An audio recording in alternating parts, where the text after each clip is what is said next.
percussion pieces because of, there's simple ones. The first one, maybe I should say something about each piece before we do it. Here he is. This is a piece for Amplified Tabletop. Is that amplified?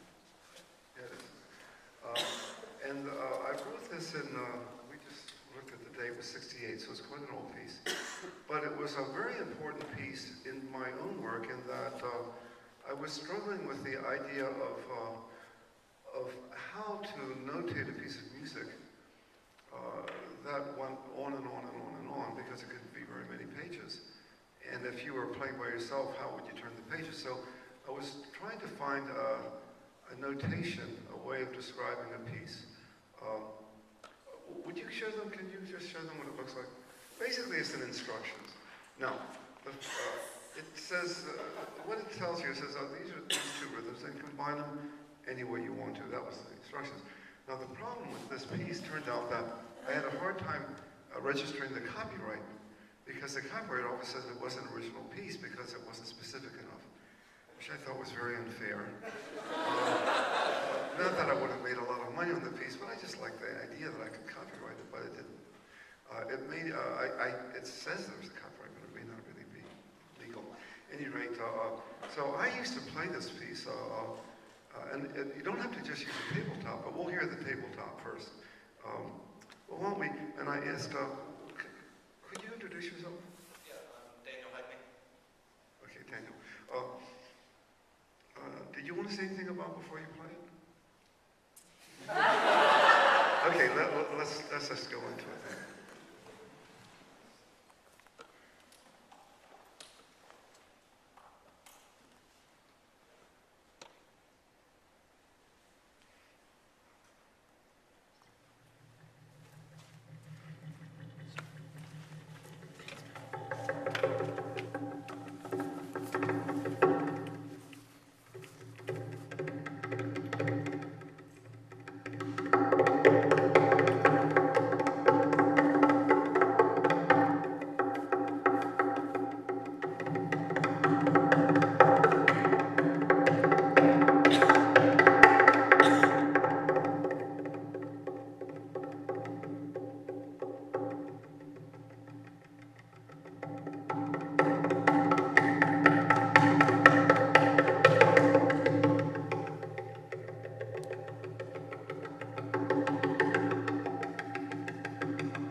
Now,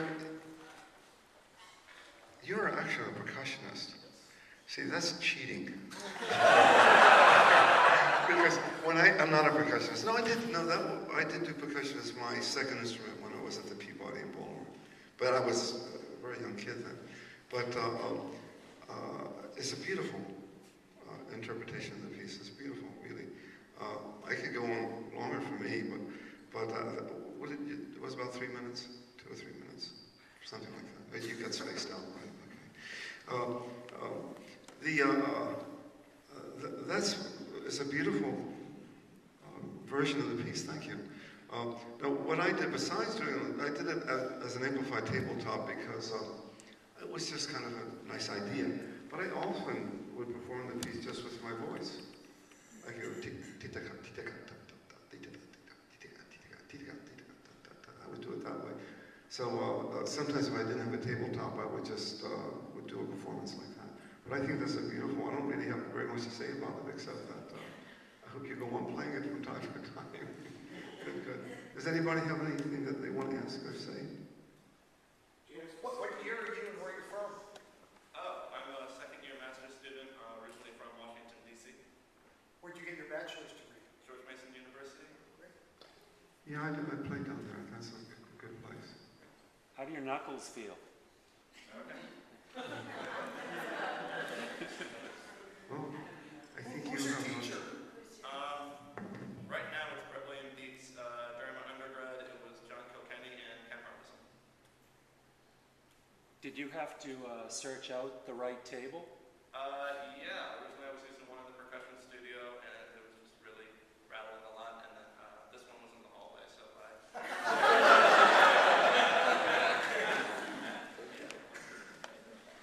Do you normally wear rings, and if so, did you take them off? Or I do not normally wear rings. They kind of get in the way of all my instruments. So.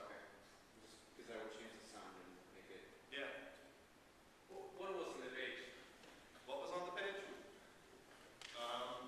The exact directions are: the player performs 1+1 by tapping the tabletop with his fingers or knuckles. The following two rhythmic units are the building blocks of 1+1. A is 2/16 notes followed by an eighth note, and B is just a single eighth note. Well, why don't you play an example? Okay, so A would be, and B is. Pretty. Yeah. The full gamut of A to B.